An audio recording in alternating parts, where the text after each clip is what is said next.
나의 원한을 풀어주시오. 이 마을에는 모두가 피하던 과부가 살고 있습니다. 사람들은 그녀를 보면 재수가 없다며 고개를 돌립니다. 아이들은 귀신이 붙었다며 돌을 던집니다. 그녀는 아무 말도 하지 않습니다. 그날 해질 무렵 그녀는 산길에서 한 사내를 만납니다. 그러나 그는 살아있는 사람이 아닙니다. 그는 억울하게 죽임당한 머슴의 혼입니다. 머슴은 말합니다. 자신은 누명을 쓰고 맞아 죽었다고 합니다. 그 이유는 다른 것이 아니었다고 합니다. 주인이 자신의 아내를 탐했기 때문이라고 합니다. 자신을 죽인 뒤 아내를 차지하려 했다고 합니다. 그러나 아내는 끝내 그 욕망을 견디지 못했다고 합니다. 그녀는 스스로 목숨을 끊었다고 합니다. 과부는 그 이야기를 듣고 고개를 숙입니다. 그리고 말합니다. 그 억울함을 외면하지 않겠다고 합니다. 그 선택이 두 혼의 운명과 한 가문의 미래를 바꾸게 됩니다. 안녕하세요. 발도 이야기 시작하겠습니다. 구독, 좋아요 눌러주세요. 감사합니다. 조선 후기 깊은 산골 마을에 한 과부가 홀로 살아갑니다. 그녀는 남편을 일찍 잃고 아이 없이 살아가는 여인입니다. 마을 사람들은 그녀를 불길한 존재처럼 대합니다. 과부의 그림자만 밟아도 애군이 따른다는 소문이 돌기 때문입니다. 사람들은 그녀를 피해 다니고 말을 섞지 않습니다. 그녀는 장날에도 가장 늦은 시간에 조용히 물건을 팝니다. 아이들은 그녀를 보고 귀신이 붙어 있다며 돌을 던집니다.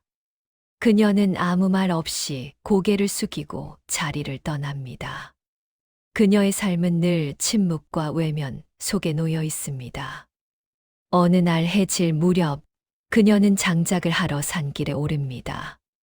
그날 산은 유난히 고요합니다. 바람 소리조차 들리지 않는 길 한가운데 사람이 서 있습니다. 그는 살아있는 사람 같기도 하고 죽은 사람 같기도 합니다. 얼굴은 창백하고 눈은 깊은 어둠을 머금고 있습니다. 그 존재는 그녀를 똑바로 바라봅니다.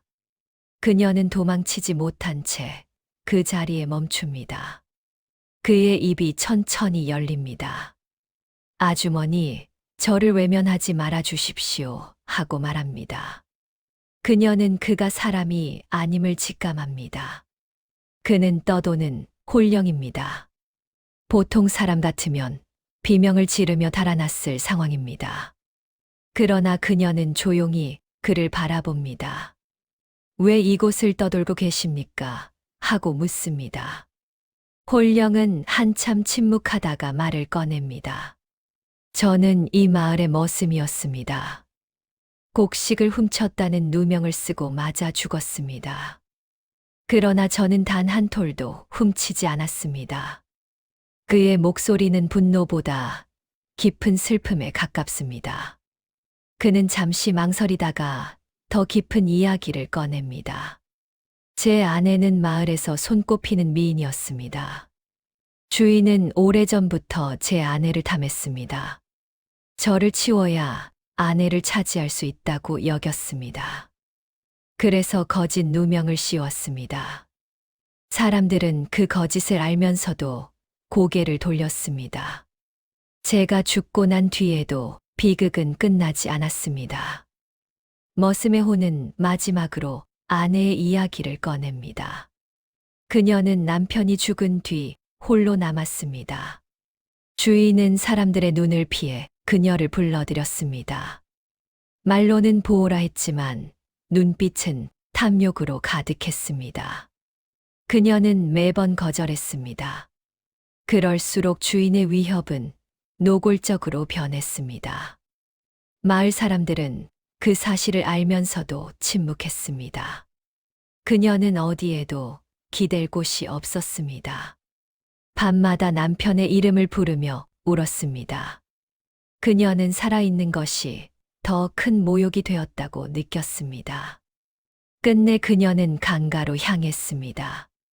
달빛만이 물 위에 비치고 있었습니다. 그녀는 마지막으로 남편의 이름을 부릅니다. 그리고 아무도 없는 물속으로 몸을 던집니다. 다음 날 사람들은 그녀의 시신을 발견합니다. 그러나 누구도 진실을 말하지 않습니다. 그녀의 죽음은 병사로 기록됩니다.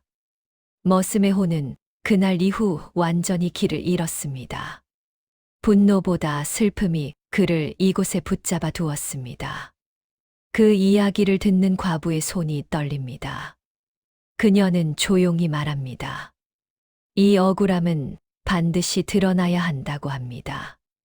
두 사람의 죽음은 하나의 욕망에서 시작된 것이었습니다. 그녀의 가슴은 분노보다 깊은 연민으로 타들어갑니다. 그녀는 잠시 고개를 숙입니다. 그리고 조용히 말합니다. 그 억울함을 반드시 풀어드리겠습니다.